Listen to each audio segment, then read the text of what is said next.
Hello everyone, आप कैसे हैं? आई होप आप लोग बहुत बेहतर होंगे। ये वीडियो में लेकर आया हूँ आज जीएसटी से रिलेटेड।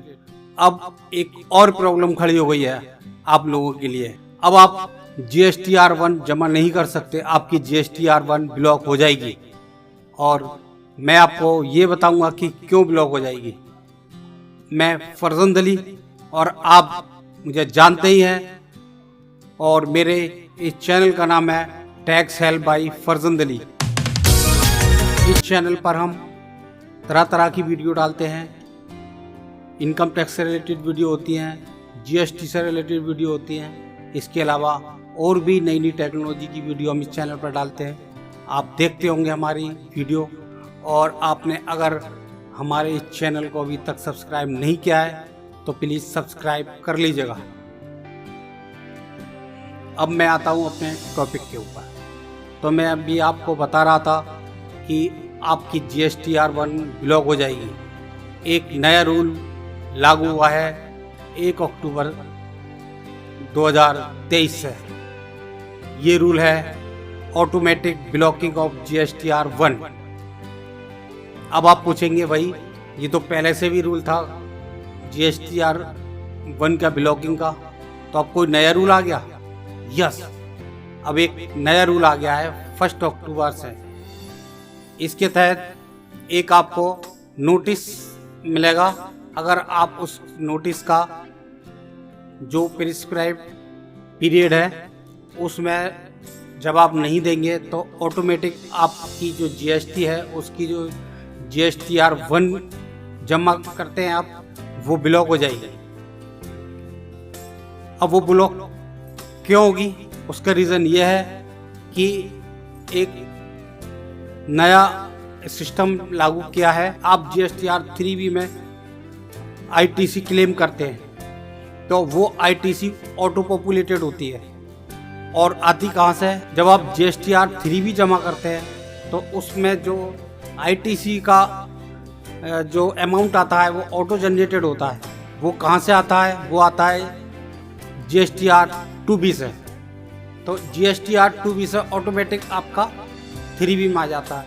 लेकिन कभी कभी क्या होता है कि जैसे पिछले महीने आपने कोई ऐसा ITC है जो नहीं लिया है, तो जाहिर सी बात है आप इस महीना लेंगे।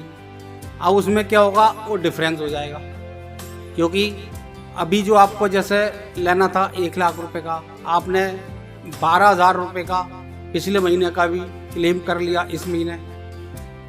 तो क्या हुआ? आपने जो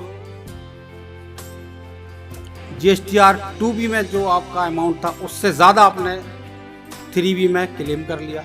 तो जो डिफरेंस है, इसी के लिए नोटिस आपको दिया जाएगा कि आपने ये एक्सेस अमाउंट अपनी 3B में क्यों क्लेम किया है। उस नोटिस का आपको जवाब देना है।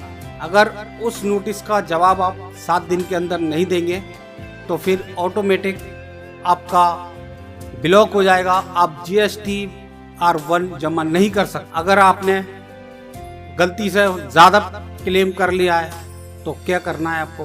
तो आपको क्या करना है? पेमेंट करना है। तो पेमेंट कैसे करेंगे आप? वो करेंगे DRC03 के तहत।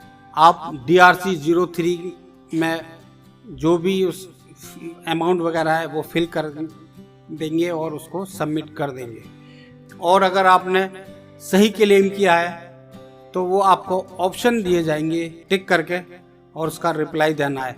अब आप सवाल पूछेंगे कि अनब्लॉक कैसे होगा? तो इसका जवाब यही है, जब आप उस नोटिस का जवाब दे देंगे तो आपकी ब्लॉकिंग जो है वो अनब्लॉकिंग में आ जाएगा। फिर आप अपनी GSTR1 जमा कर सकते हैं। अब आपका सवाल ये होगा कि वो पता कैसे चलेगा हमें कि हमारे पास नोटिस आया है?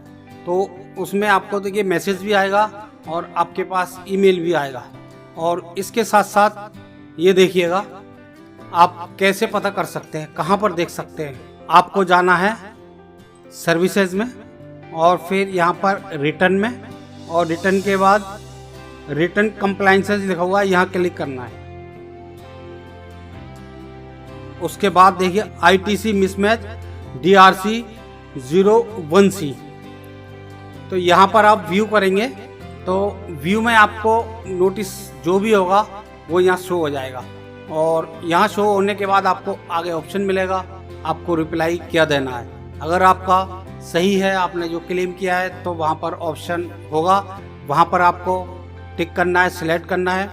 और अगर आपको गलती से हो गया है तो फिर आपको वो जो भी ऑप्शन होगा वहाँ सिलेक्ट करना है। और अगर आपने गलती से ले लिया है तो अगर आपको पेमेंट करनी पड़ेगी, तो पेमेंट तो मैंने आपको बता ही दिया, DRC03 के थ्रू पेमेंट कर सकते हैं। अब देखिए इसमें आप जब खोलेंगे जब आप DRC01C खोलेंगे तो वहाँ पर ऑप्शन है आपका रेफरेंस नंबर, जो आपको मेल आएगा आप वो रेफरेंस नंबर डालेंगे।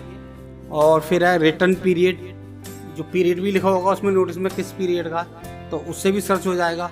और फिर ये स्टेटस भी है, यहाँ पर ये स्टेटस भी आप देख सकते हैं। तो यहाँ पेंडिंग और कंप्लीटेड, यहाँ जो भी सेलेक्ट करेंगे तो आपका मिल जाएगा।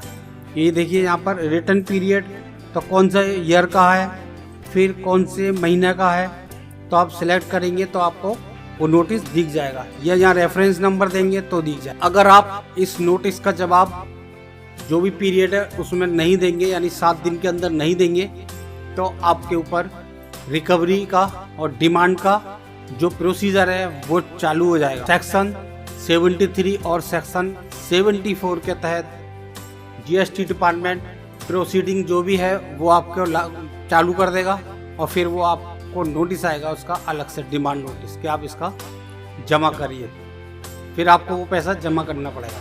इसलिए आप सतर्क रहिए और सही अपना जो भी ITC है वो क्लेम कीजिए, और एक्स्ट्रा कोई भी ITC क्लेम नहीं करें। और अगर आपने पिछले महीने में कोई आपका ITC रह गया है तो वो आप इस महीने उसको क्लेम कर सकते हैं, या और इससे पहले का है उसको भी आप क्लेम कर सकते हैं। इसलिए आप लोग होशियारी से देखते रहिए कि कोई नोटिस तो नहीं है।